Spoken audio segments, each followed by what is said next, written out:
make sure you read them out loud. 早上 meaning morning, early morning. 崔浩 the name of the person. 崔浩早上好，早上好。是 to be 是哪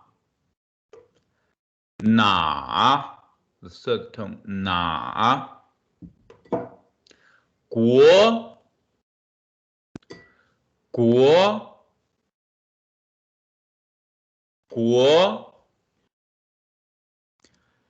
人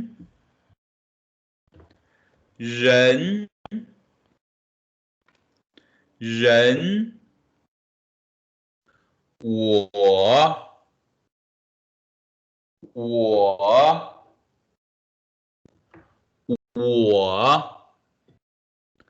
呢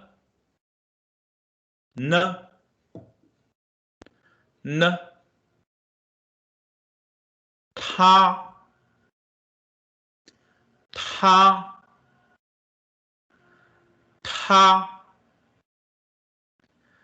美国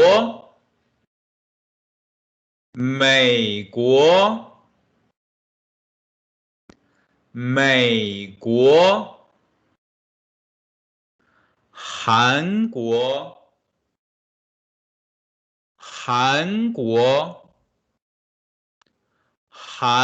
国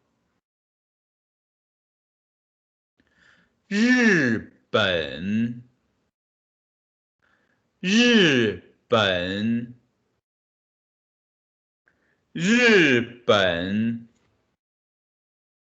The text 你是哪国人？你是哪国人？我是美国人。我是美国人。你呢？你呢？我是韩国人。我是韩国人。他呢？他呢？他是日本人。他是日本人。I see the question in the chat box. You don't understand how to pronounce okay.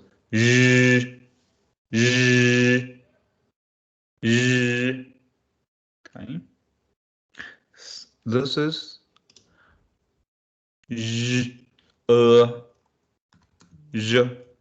right? So n we learned yesterday, n we learned the day before yesterday. 日恩人 You could think that could be easier for you if you think, for example, career here. That is similar to the here. 人 career. 看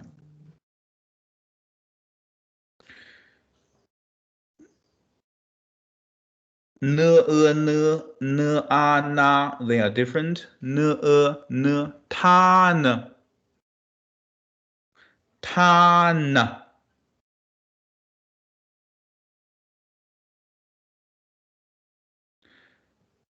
We learned only, this is a good question. How do you know when to use ma or when to use n?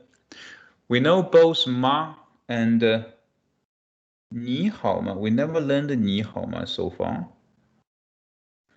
Okay, but that's still a good question. We only learned one function of ne from yesterday, which is abbreviated integrative sentence where the question can be deduced from the context. I am from South Korea, and you? Okay, of course, ne has the second and third function, but till today, we only learned one function of ne. Right. We haven't learned ma yet. Now let's read this dialogue together again. 你是哪国人? In a more neutral, casual, real tone. 你是哪国人? Imagining someone that asks you and you answer. 我是美国人。你呢? 我是韩国人。他呢? 他是日本人。Do you all understand what those texts mean? Any problem of the meaning for the dialogue?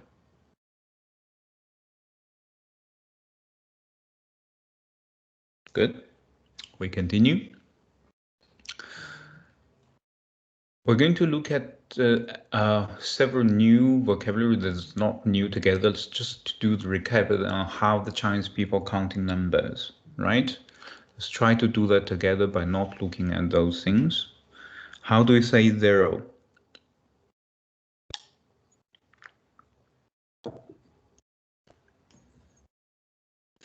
I know it's hard for you to type. 0, right? 0. 0, good. 0, 0, the second tone. Number 1. 1. Number 2. 2. Number 3. 3. Number 4. 4. Number 5. 5. Number 6. What's the number 6?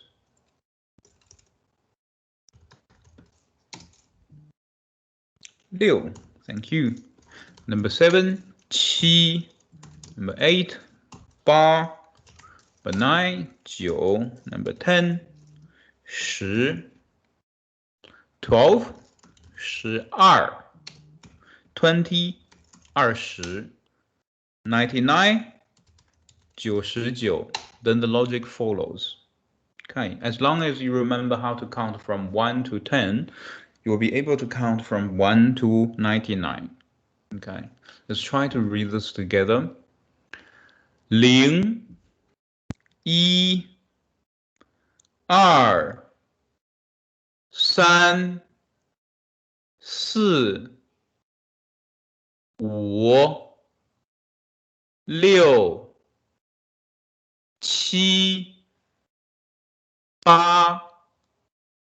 10, 12, 20,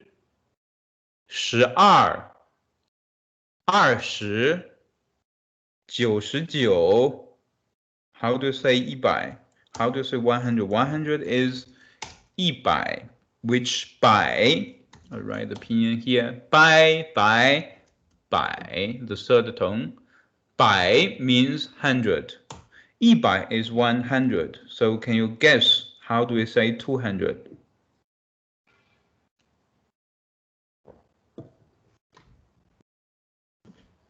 How do we say 20?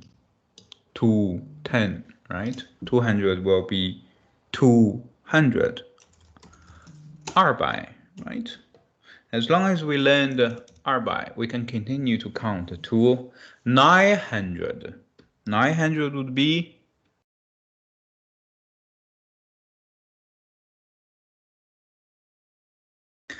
900, right? 999 will be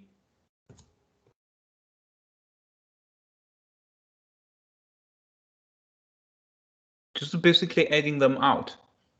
The bigger comes first, 999. Correct. 999, easy. Right? Then we come to thousand. Thousand. 千. Don't worry, we'll repeat this later again and again. 千. First tone. 千 means thousand. 1000 will naturally be 1000, right? 2000. Well, there's a little bit problem about here. 2000 is correct, but people don't say that. People will say 2000.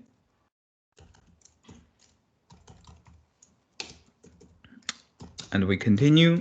This is just the only one irregularity. We'll explain why and how later when we see that. 3000. And continue until 9000. 9000. 900. 900. 99. 99. Right. Then we get to 10,000. We'll deal with that later, right? Okay. Now let's learn the name of those countries together. We'll read them. While we're reading the Chinese, I want you to look at the Chinese and link the pronunciation in your mind and the meaning in your mind. Remember that dual signification system, right? You need to try to, when we hide the Chinese character and give you pinyin alone, by looking at the pinyin, you should be able to know how to write the characters and what's the meaning of that.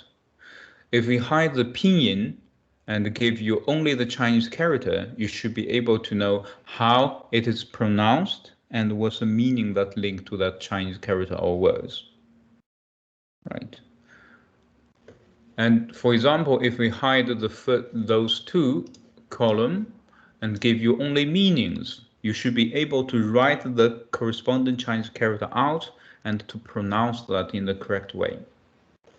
This is the only difficulty, as I said previously, this dual signification system, because you have a pinyin and you have the character and you have that signified, the meaning, the concept. Whereas in other languages, because they are spelling language, so how they are pronounced, the signifier and the signifier are linked. Right? But in Chinese, this three forms a dual arbitrariness signification system that's require double energy on the part of the vocabulary. That's why vocabulary is the foundation, is everything. As long as you remember how those words are written, right, in the correct stroke orders, are pronounced, and what the meaning of that, even though you don't know any Chinese grammar, you can still guess out what they mean. Okay, you should put at least 45% of your energy of learning Chinese to the vocabulary only. No vocabulary, no nothing, no communication. Okay. Let's try to read those together. Repeat after me while we're reading them. Look at how it is written. Think what's the meaning of that. 中国，中国，德国，德国，英国，英国，意大利，意大利，法国，法国，泰国，泰国。We should add South Africa here. Oh, 印度 sorry. 印度，印度。南南非非南非 first tone. SA.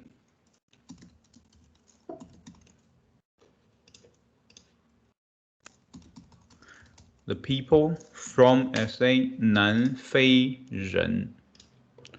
Though it may be difficult at the beginning for you to remember, when you have certain amount of the vocabularies, characters, basically, it becomes much more easier because how the words are formed have certain logic to follow. For example, 国 means country, 国 means country, 国 means country, 国 means country, 国 means country.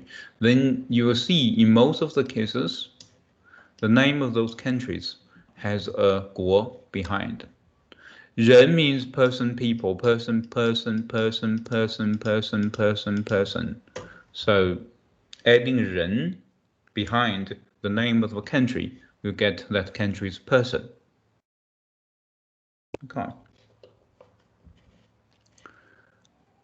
Well, as I said always, there are regularities and irregularities. India, for example, Italy, for example, doesn't have a 国, but they sound very much like their name in English. So it should be easier than those others for you to remember. Right. Now, I assume we remember how to say those names of the countries, and we understand this text too, and let's do some practice together.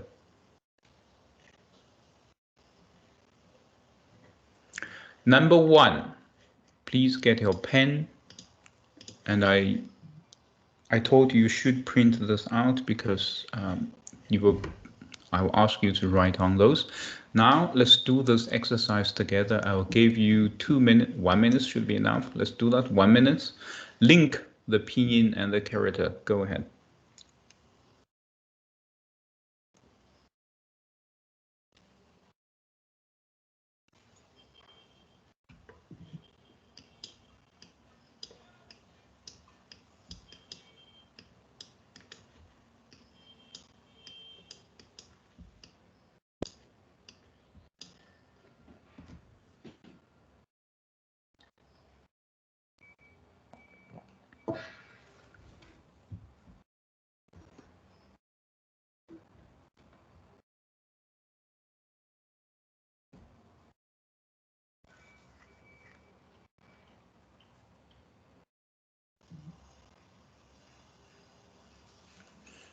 Right, simple. You can just type the number of the pin for me. This one, which one is this?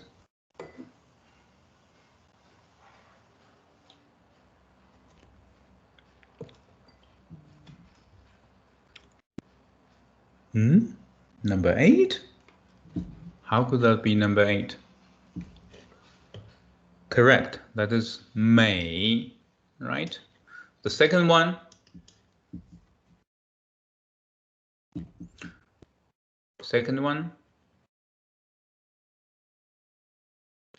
number 9, correct. 您, right? The honorable polite version of 你. Continue, this one.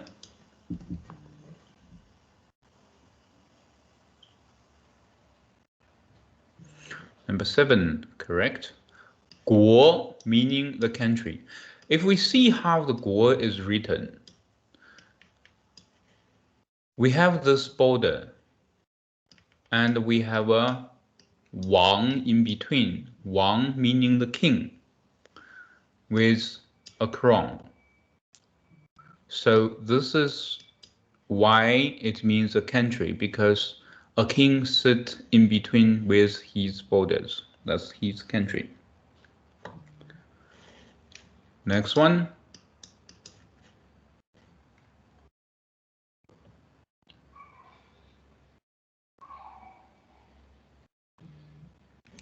Thank you. Han, right? 韩国 meaning which country? 韩国.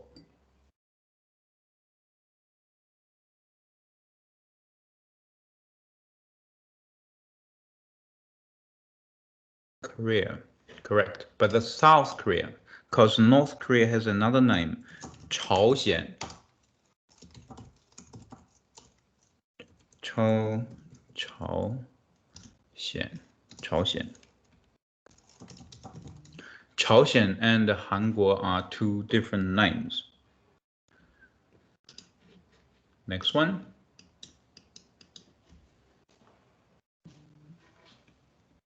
Second, thank you. Na, right? Na meaning which, right?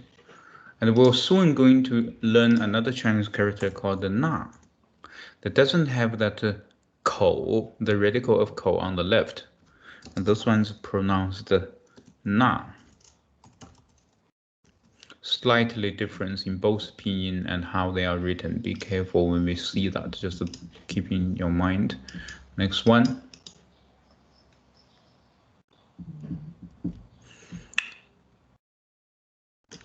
Zhi, right? Zhi literally means the sun, and日本 is a country of Japan. Next one. Well, we should all know what this is. 你, second person singular. Next one.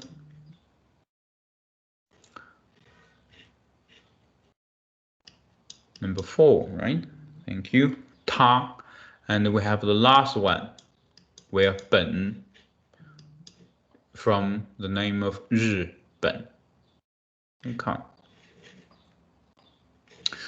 Second part, answer the question according to the pictures. Let's look at the picture first. First, I think you all know what that is. Second,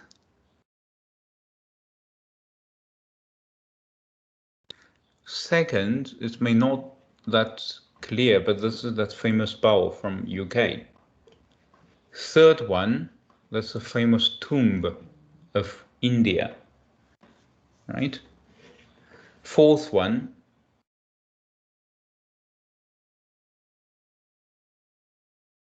I really don't know what this is, but by the name I know that is Thailand, right? The number 5, this is that Fuji mountain, so that's Japan. Number 6,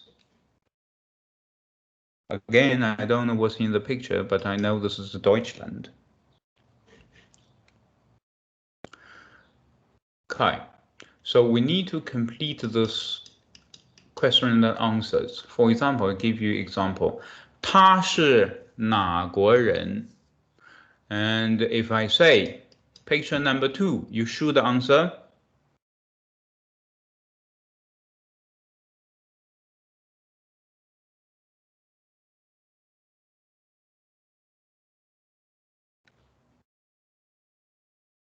Picture number 2 is which country?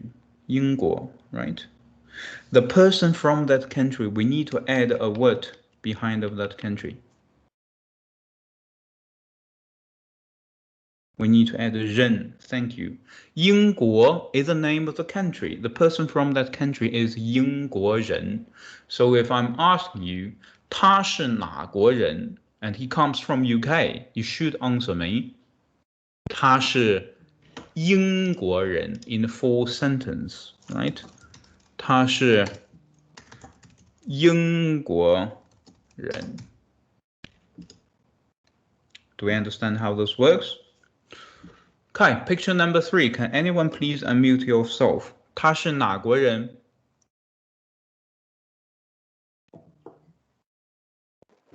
他是印度人。 Correct. Picture number 1, Scammer student. 你是哪国人?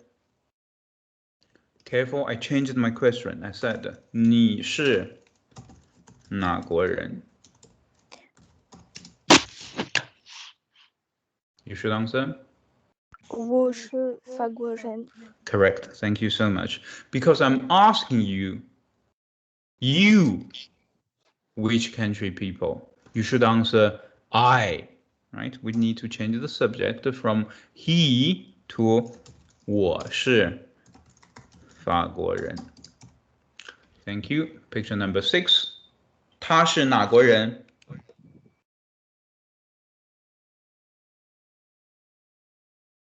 他是德国人。 Thank you. Correct. If I change from that 他 to this 他是哪国人 it works the same. Only difference because we know who we are talking about is a female, right? 她是哪国人 picture number 5.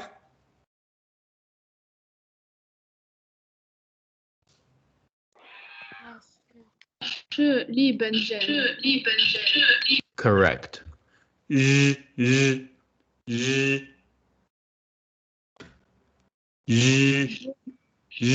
本。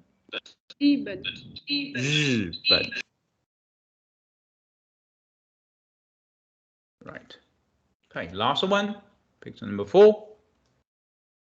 他是哪国人？他是泰国人。Thank you. South African student, 你们是哪国人？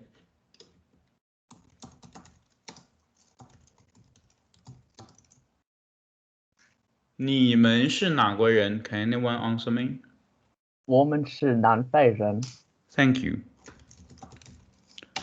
我们是南非人 right? Why? Because I changed the second singular to second plural by adding a 们 there. Then you need to answer not only I, but we. 我们是南非人. You see, this is the beauty of Chinese language. You don't need add an S here, or change the verb be. You simply change the subject. Right. I assume we all get it. Let's try to complete the following dialogue. I'm giving you 2 minutes. Get your pen, please write Chinese and the pinyin.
This should be very easy. The difficult part is actually how to write the character. Right? If you can't remember, just go back to the text.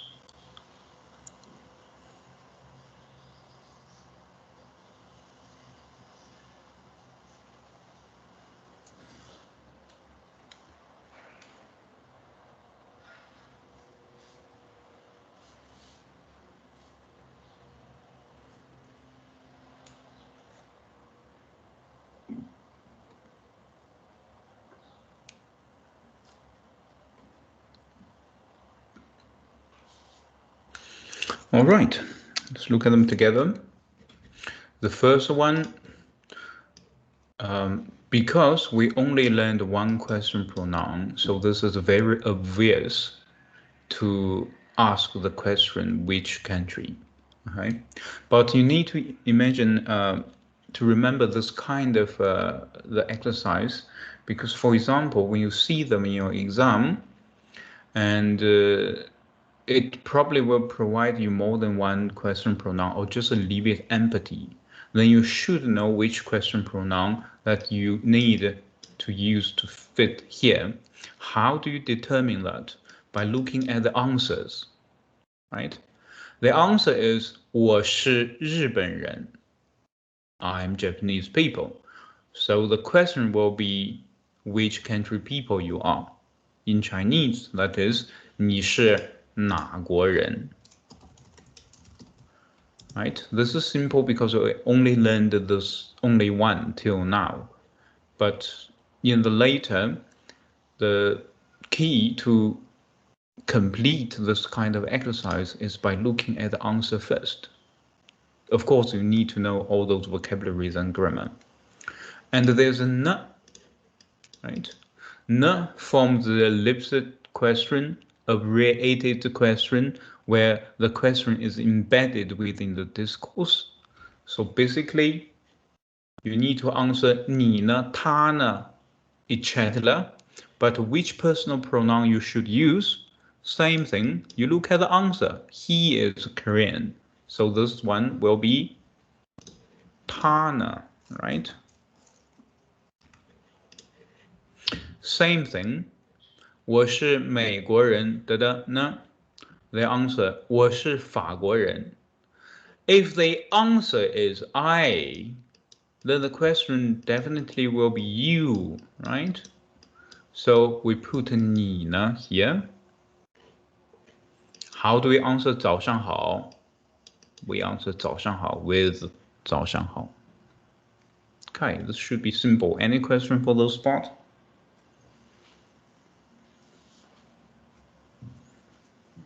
No? No? That's good. We continue. There are two questions here. It's getting a little bit complex. How so? 你的同学是哪国人? Let's look at this sentence.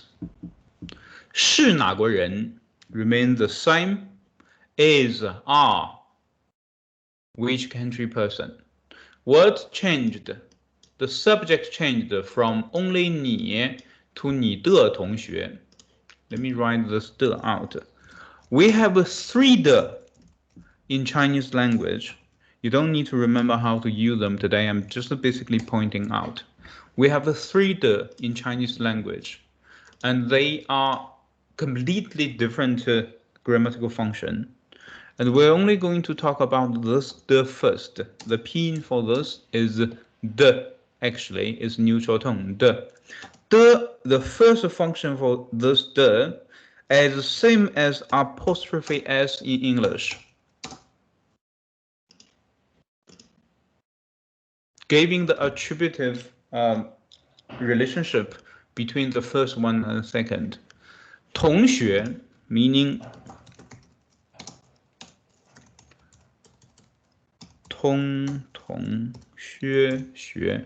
同学 meaning classmate. Classmate or classmates, singular, plural, doesn't matter. 同 meaning together. 学 is a verb, to study. This is the correct way and should be the only way how you memorize Chinese vocabularies. Each character has a meaning. By putting them together, it generates a new word, but yes, they can't cut off their original meaning. 同学 studied together. The person studied together is your classmate. Simple. So 你的同学 literally we translate to English is yours classmate. Remember the function apostrophe s. 你的同学 your classmate 是哪国人? Of course, they are in plural, but you see the verb be remain the verb be, never changed. And the same sentence structure followed with a question mark. Which country person your classmates are? The answer is, how do you know where the tone is? For example, for 学, we put the tone. I have explained this already. Where's my Sanlen? On Sanlen. As well as during class, last week, Thursday, I think.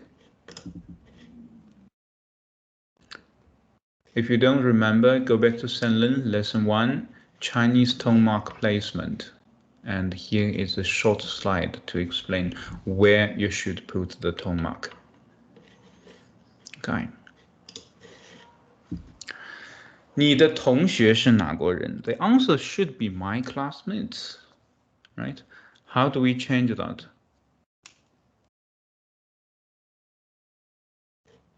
We simply change 你托我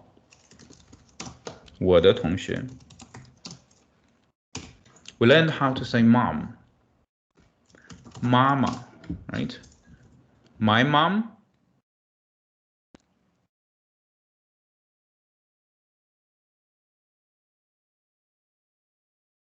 我的妈妈, thank you. My dad, 我的爸爸, thank you. His mom,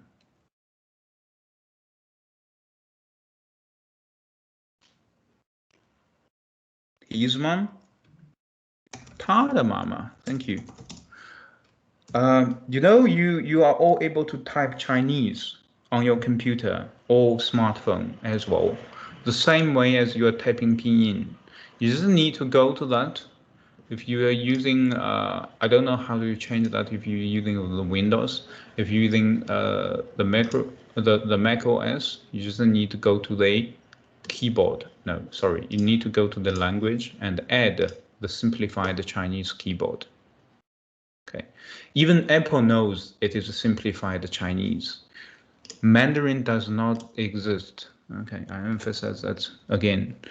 Even we want to debate academically, Mandarin does exist, but as a part of the Chinese dialect. It is not a language we are learning.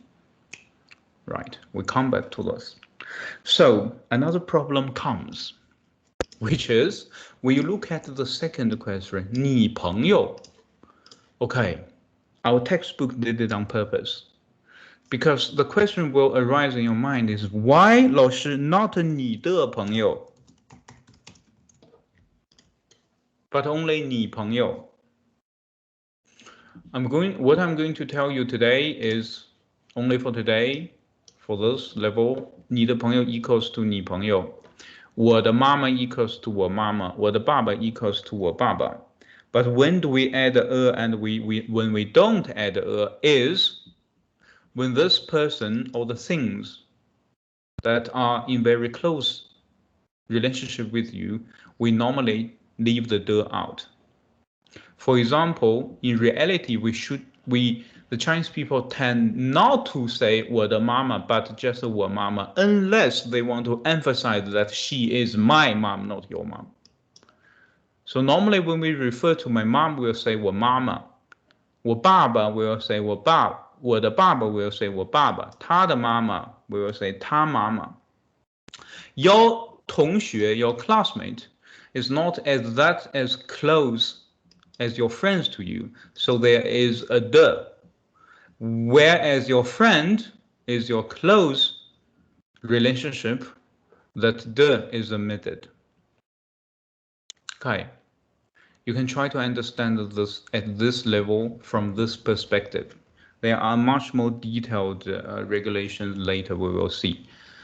However, when you don't know where you can put the de in between, or where you don't put the de in between, you can always put the de. You will never make mistake in your exam. I mean, not in reality. In reality, we tend to because remember another principle: Chinese people are lazy.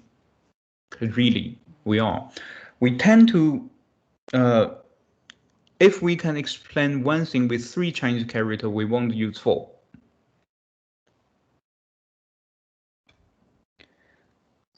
Sha 是我的妈妈. What do you mean? I think you want to say 她是我的妈妈, right? 她是我的妈妈. 她是我的妈妈. Is it the female 她 of this, or 她是我妈妈? Same thing. She is. You see the verb be never change. Okay. Now I have another small thing I want to go through with you. by explaining how my character practice sheet works. I look at some of your summations. 14 of you have already. Okay, good, cool.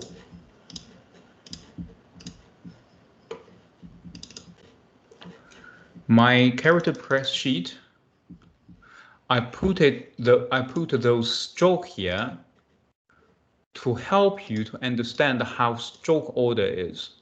You should write this Chinese character following this stroke order that's given to you, right? That does not mean you don't write this part. I saw not only one, but many of you who only have written on those blanked bracket squares, which is not what I meant, right? You should not only fill in those blank, but also write this part, because it teaches you how the stroke order works. The stroke order matters. It matters in a way when we are learning how to use the dictionaries. Because imagine there are dual level signifying system. If you know how this thing is pronounced, obviously you can go to alphabetical way to find the pinyin and to locate the character. But imagine when you see this character and you don't know what the pinyin is, how can you find out from the dictionary? You need to look at the radicals, right? And how the radical is written and is arranged according to those stroke orders in the dictionary. That's why the stroke orders are fairly important. I struggle to get the enclosure right in the character. Don't worry. That's why I know some of you don't have the printer at home and don't want to go to the printing shop to do that, to print that. But there's a reason why there's a green block here, square here, because those frames, they tell you the relationship and how big, you know, and what's the position for each stroke you should write on. I understand for some of you, you're only able to write on a blank paper, but I strongly suggest you write on those things, because this is how we learned, and it will tell you the relationship between each strokes. And practice makes perfect. You should practice more, and you will get it right. Don't worry, it's only the second week for you. Learning Chinese is perfectly enough if you can't write it. I can't write them in a good manner. You know, I'm notorious with my handwritings, but you should continue practice. Okay, now let's look at the second part of the exercise I was aiming that we are going to do today. Because we have those character press sheet, then I'm not going to repeat myself how those each stroke are written. Okay, 横、竖、撇、捺、点、提、横折. We look at them last week together, right? And we look at the principle together. For example, from top to bottom, from left to right. Okay, you should all remember that.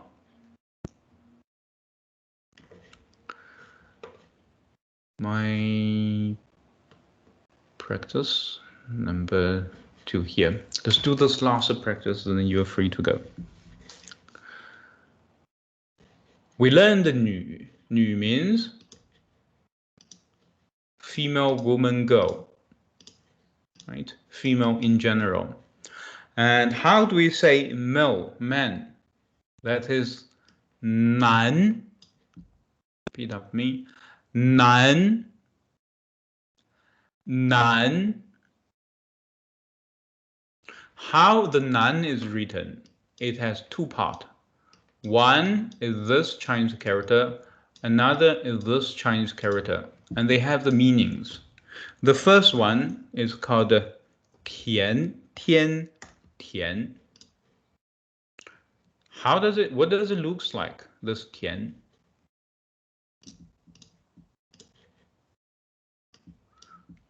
Right? Doesn't it looks like a land farm, a land field? This is what it means. 田 meaning the field, the farm. Second part, we have this. 力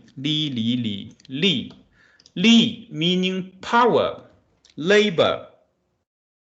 That's why 男 meaning male or man, because they are the labor in the farm.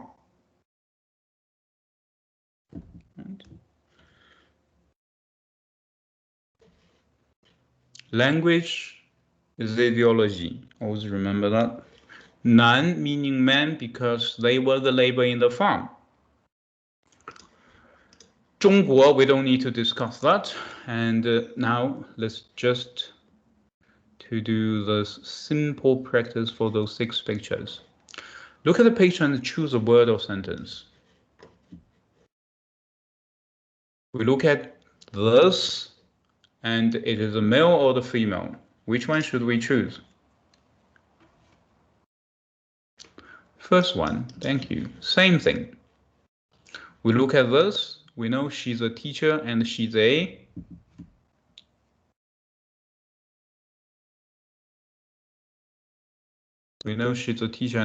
what teacher? 女老师 or 男老师?